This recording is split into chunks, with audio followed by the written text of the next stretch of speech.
Hai, nama saya Nur Aina Sofia. Untuk program ni saya mendapat tawaran daripada UEM Group Berhad.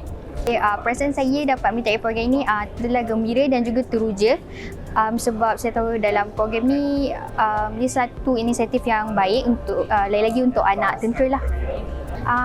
Pada pendapat saya rasa program ini sangat penting dan baik sebab ia akan membuka mata dan minda generasi muda, dalam masa yang sama dapat memupuk minat dan juga untuk masa depan mereka juga. Apa yang saya nak pelajari dalam program ini adalah tentang syarikat itu sendiri. Macam sekarang saya dalam industri event, jadi mostly apa yang saya tahu adalah event. Jadi bila ke UM Group ni, saya berharap saya dapat belajar lebih banyak lagi tentang industri lain selain daripada industri yang saya pernah ceburi. Saya ingin mengucapkan terima kasih kerana untuk program ini kerana ia sangatlah membantu pelajar dan saya berharap agar program ini akan dapat diteruskan untuk masa depan.